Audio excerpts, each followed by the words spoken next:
अनेक किस्से अनुभव सांगता येतील. सांगायला बसलो तर आज आपलं हे पॉडकास्ट दिवसभर चालेल, इतका अनुभव आहे. आणि त्याच अनुभवांचं काही प्रतिबिंब परिस्थिती पुस्तकात पण उमटलेलं आहे. परंतु सुरुवातीला जेव्हा मी प्रचारक म्हणून गेलो, तेव्हा मला त्यावेळेस सूर्यभानजी पाटील वाडणे हे कोपरगावमध्ये होते आणि ते प्रदेशाचे अध्यक्ष होते, एकेकाळचे संघाचे तालुका कार्यवाह. आणि मी प्रचारक निघालो ही बातमी पेपरमध्ये आली होती.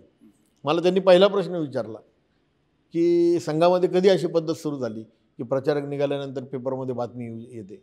आणि माझ्याला असं लक्षात आलं की अरे कुणी बातमी दिली असेल.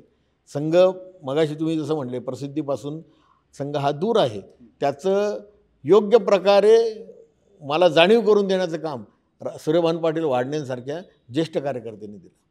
जेव्हा मी काही ठिकाणी फिरायचो तेव्हा फिरत असताना माझा परिचय करून दिला जायचा की हे असे कॉलेज ऑफ इंजिनिअरिंगमधून अशा श्रेणीमध्ये पास झालेले, त्यांना अनेक नोकऱ्या उपलब्ध होत्या, तरीसुद्धा संघाचे प्रचारक निघालेत, एकुलते एक आहेत, पण घरदार विसरून ते आपल्याबरोबर काम करतात ते वगैरे वगैरे.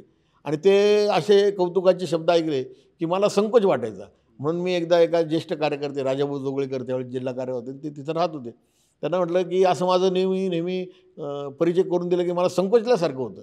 तर तेव्हा त्यांनी मला जे सांगितलं ते माझ्या आयुष्यात माझ्या मनात पक्क बिंबलं गेलं.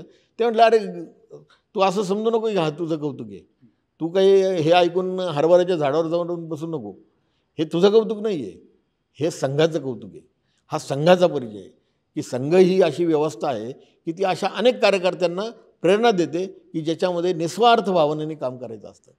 आणि मग तू एकटा नाही असा, तो अनेक आहेत आणि तुझ्यापेक्षा कर्तृत्वान, तुझ्यापेक्षा क्षमतेचे आणि तुझ्यापेक्षाही जास्त अडचणीतून संघाचे प्रचारक गेलेले आणि आयुष्यभर काम करणारे असे अनेक उदाहरणं आहेत. त्यामुळे हा तुझा परिचय नाही आहे, हा संघाचा परिचय आहे. त्यावेळेस माझं आकाशात फिरणारं जे विमान होतं ते जमिनीवरती आलं आणि माझ्या लक्षात आलं असं आत्मविलोपी होणं हे मला संघामध्ये प्रचारक असताना शिकायला मिळालं.